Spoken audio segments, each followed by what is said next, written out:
Hey there, Plebs and Pros. Welcome to Ep 5 of the special Season 8 battles. I got 3 battles to show you today, and I gotta tell you, I have been capped at around 1770 for a while now. It's been getting kind of frustrating. So, yeah, been up to 1770, 1780, maybe like 5 or so times now and fallen back down. So I'm getting pretty keen to cash out when I get to 1800 if I can get there. If I can get to 1800, I should be about top 50 on the global link ladder, which will be a really awesome accomplishment. So, really hoping that I can do it soon. Anyway, first battle we got today, we've got Groudon, Aggron, Gyarados, Garchomp, Mimikyu, and Pheromosa. So, a very physical team here. No reason not to bring my favourite 3, Serperior, Yveltal, and Ditto. See if we can't grab a win that way. So I have made some more changes to the team. Garchomp I wasn't bringing it to any game, so I just flat out replaced it with Charizard. So this is a backup for Yveltal essentially. It's Mega Charizard X, and yeah, pretty much the matches that Yveltal doesn't want to come to, I'll just bring Charizard instead. And I've also changed Gengar's moveset as well. I've made it a little bit more useful to the team, I guess you could say. I really did enjoy using Gengar with its old moveset, but with its new set, I think it'll be more useful as a team player. So it's currently running Icy Wind, Destiny Bond, Shadow Ball, and Sludge Bomb. And the idea is you can either swap it out for the Ditto or you can swap it out for Serperior. And it just kind of does cool things. It's really good if they've got Salamence and you don't want to bring Serperior because of Salamence. That was the main reason, really. So, my opponent leading with Garchomp first up. This is fairly juicy. Definitely going to be getting a Reflect up here. That's pretty much guaranteed. And actually the only special Pokemon on my opponent's team is Pheromosa. So they want to go for Devastating Drake on turn 1. So that's an interesting choice. I don't know if maybe they're scared that I've got Hidden Power Ice or something. I don't know. Anyway, Devastating Drake, turn 1 from the Garchomp. Absolutely savage. It's gonna deal... oh yeah, just breaks half my health, so would be embarrassing if it didn't. So at this stage I'm thinking, okay, they've only got Pheromosa, maybe I don't need to worry about Light Screen. So I could just go for a Glare here, which would be nice. Yveltal will be outspeeding Garchomp. But I opt for the Light Screen anyway, because you never know. They could pull the hard switch into Pheromosa and one-shot me with an Ice Beam or something. So fairly safe to go for the Light Screen here. I don't even know that Garchomp's going to be able to knock me out with anything if Devastating Drake's only doing half my health behind the Reflect, so should be right. We can Glare after this Light Screen anyway. Goes for the Poison Jab. Serperior tanking that like a boss. And we'll just fire off a Glare, put Yveltal in a really strong position when it comes in.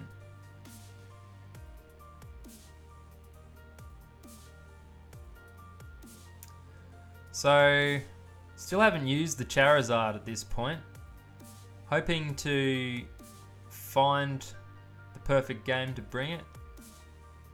And we get a really lucky Paralysis proc there, so we're going to throw some Leaf Storm damage down into this Garchomp as well.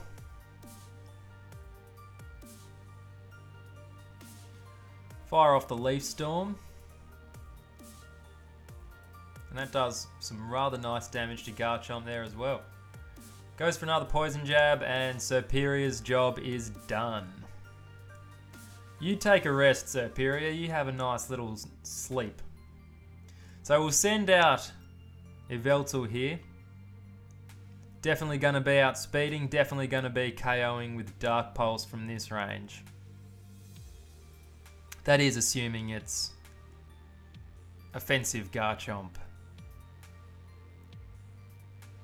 It's definitely not AV. So fire off the Dark Pulse. Easily outspeeding with the Paralysis. Get the KO on Garchomp, and Yveltal is ready to 2v2 behind screens. Just the way we like it.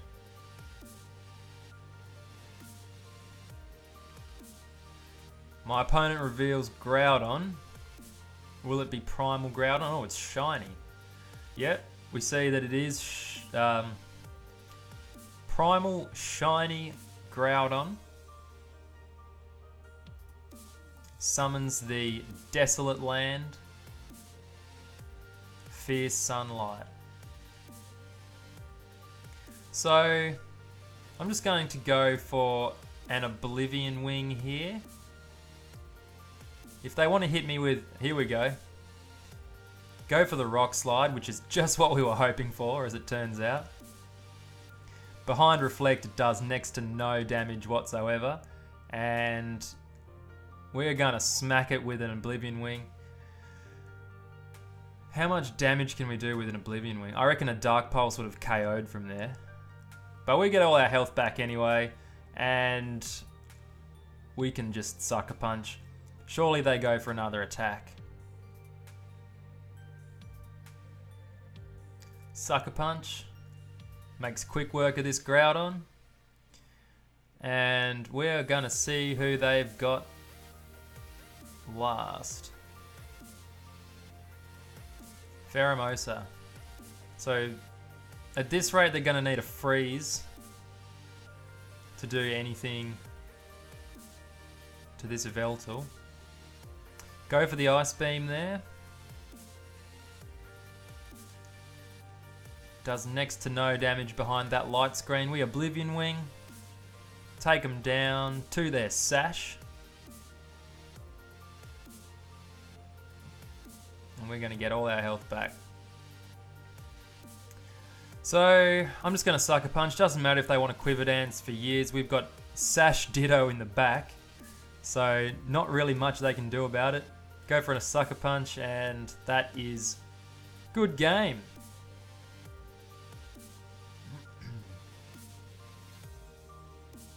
So yeah, not sure why they wanted to Z move on turn 1. Don't really agree with that choice. Anyway, we'll move on to game number 2 now. See what my second opponent for the day has got. So I think, so in that battle I was 1777. We've got another opponent in the 1500s. So it's kind of annoying when you're dealing with opponents who are this low. It's easy to bag a lot of wins, but you only get a small handful of points when you actually win the game against them. And if you lose to them, you can lose like up to 25 points. It's just savage. So very dangerous when you're playing against people in the 1500s, especially if they're a good player who are just working their way up. Anyway, my opponent here has got Zekrom, Mawile, Umbreon, Landorus, Mimikyu, and Aegislash. So a perfect game for Ditto to come to. And once again, no reason not to bring my usual 3.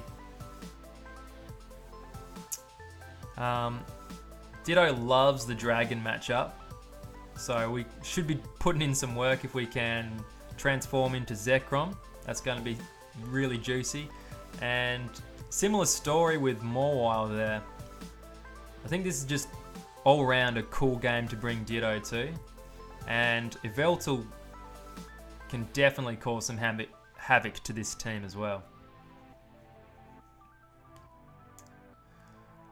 So, yeah, in hindsight, this has been pretty much been a 3 Pokemon team with the support cast not really putting in anywhere near as much work. Mimikyu's been a difficult one to get right. I do like its moveset, It's got the Will-O-Wisp pressure in case Serperior is unable to get a reflector. And Will-O-Wisp is also really cool for just before you bring Ditto out. So you let them boost, Will-O-Wisp them, get a hit off, maybe get your Z move off, and then just come in, take their boosted stats and not worry about them too much because they're burned. Anyway, so it's a Mawile lead. I've been seeing Mawile leads quite frequently, which is really confusing. I can't say I fully understand it. Most of them have been bringing Ice Punch too. Like, I think Mawile's a really cool Pokemon for this format, but I just don't really get why people have been leading with it. And yeah, a lot of them have been carrying Ice Punch. It's kind of confusing. I guess when you're dealing with Landorus, Therian, and Zygarde quite frequently, kind of makes sense, but yeah, I don't know, Play Rough is what I'd go for. So speaking of Play Rough, that's what they want to lead with. Doesn't do too much damage to Serperior behind the Reflect though, so that's cool. So, gonna go for the Light Screen now. I don't think there's anything that they can do to KO Serperior at this stage. So fairly safe to go for the Light Screen, unless they crit me with Play Rough or something. So they go for the Swords Dance. Interesting choice. This has gotten really juicy now. So I can just glare this Mawile and send my Ditto in, steal those boosted stats,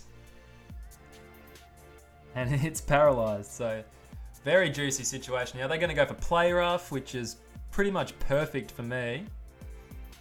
Serperior goes down. And yeah, so at this stage I was kind of thinking, alright,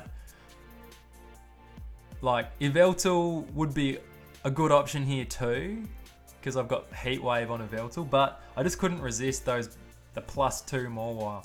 So Ditto comes in and I'm looking at the move set that this Mawile is running, and it is running Fire Fang, Swords Dance, Sucker Punch, and Play Rough. Very juicy indeed. So I can't resist, I just have to click Fire Fang. I'm really eager to just one-shot this Mawile. Of course they switch. So the Fire Fang is going to hit Zekrom here. We'll see how much damage it does to Zekrom. Probably not much. And it does a stupid amount of damage. I can't believe that. Like, Fire Fang is a base 65 power move. So it's not very effective. That's like 32 damage. And look how much of its health it took off. Absolutely absurd. Mawile has absurd amounts of power. So I'm thinking, right, Sucker Punch is going to KO from that range. If Fire Fang does that much damage, a Sucker Punch is going to seal the deal on this Zekrom, and it's going to be hilarious.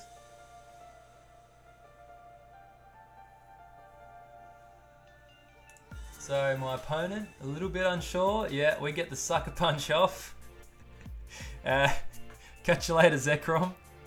Zekrom didn't even get a move in. It's meant to be a threatening legendary dragon. Just got told what's up by a Ditto. Landorus comes out. So my attack stat's now been reduced to +1, and I'm still behind Reflect. I did think, alright, probably the safest play would be to go into Yveltal here.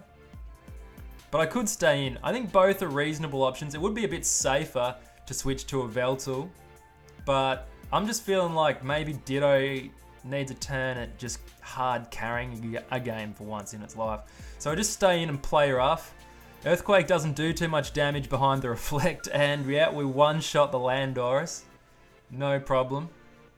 Ditto is having a field day. So Mawile comes back out, and I think they probably know that they're undone here. Go for the Fire Fang. I want should probably be a one-shot at +1. And they just want to forfeit, which is fair enough. So, we have etched ever closer to the elusive 1800 mark. Should be sitting right around the high 1780s, or high 1790s, I should say, yeah. So this team, I have faced before, and they beat me. That Ho-Oh is Z Celebrate Ho-Oh. I'm not sure if it's the same trainer. It probably is, because they're using a QR code, obviously.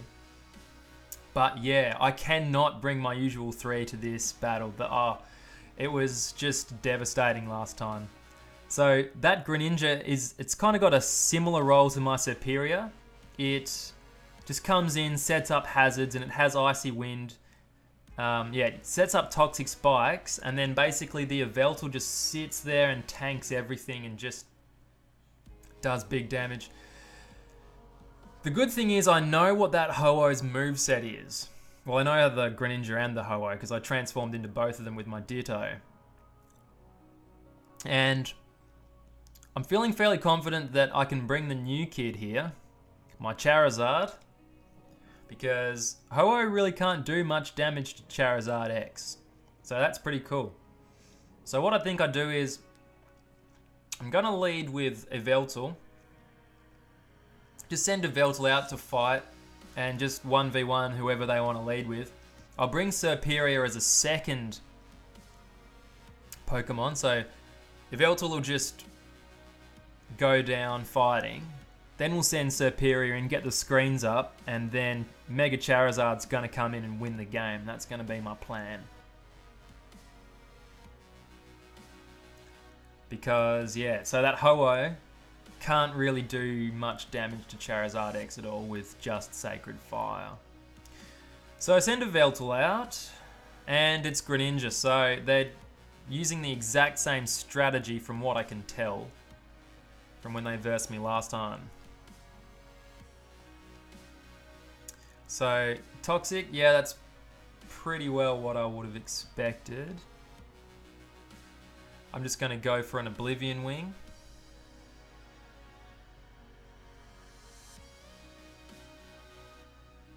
Oblivion Wing will easily two-shot this Greninja.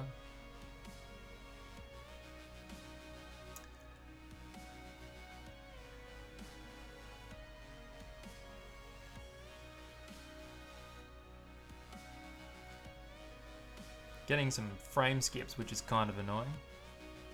So yeah, this Greninja, really cool set. Toxic, Toxic Spikes, Icy Wind, and Substitute. Yeah, really annoying. So it can like stall you out while you're poisoned, slow you down as well, and then Ho-Oh can just roost versus you all day. It's a really cool strat. Very similar strategy to mine, where you have just kind of like a fast support with a fat nuisance in the middle, and then you just send out something that's kind of fast and lethal to finish up with.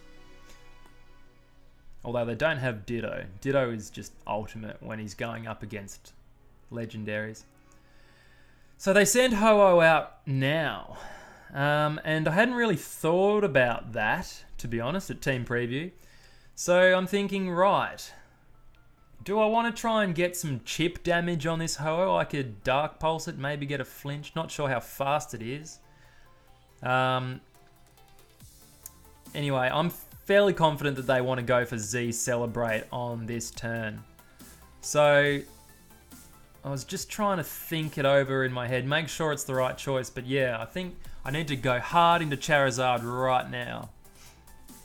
At least I can get him in on a free switch, because they will be using Z Celebrate. So the cool thing about Charizard X is, when you switch it in onto Toxic Spikes, it won't be poisoned because it's still flying. And you can Mega Evolve while you're on the field and still not get poisoned. Even though you lose your flying type, you still don't get poisoned. So that's very cool for us. So here they go, Z Celebrate. I was scratching my head when I saw that animation from the Avatar. The first time I went up against this team, I was like, what? Breakneck Blitz? You're going to hit me with Breakneck Blitz? And then we say the Z celebrate.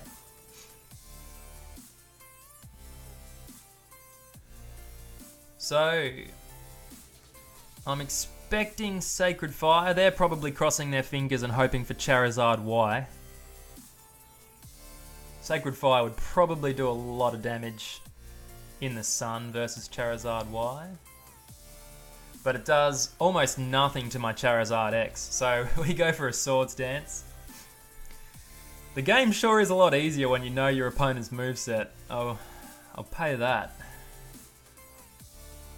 So I'm just going to go for another Swords Dance. I don't know the damage roll on Ho-Oh with +1 defense. I don't know how they're EV'd either. So yeah, I want to get to +4 and then I'm just going to start sweeping. So Mimikyu comes out. They send the Mimikyu out. So all of their Ho-Oh's stats are gone now.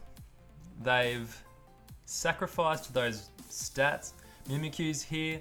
And I was a little bit scared at this point. I was like, oh, Mimikyu, how are we going to do with this? It doesn't have a Z move though, obviously, because Ho-Oh's already used the Z move. So I just go for Flame Charge.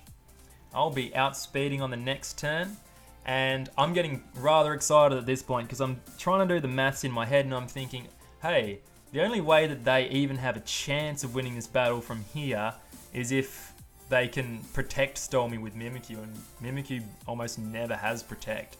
Even the Curse variants don't often run Protect. So, yeah, I just go for another Flame Charge, and they come to the exact same conclusion. They know they can't win, and just go for the forfeit.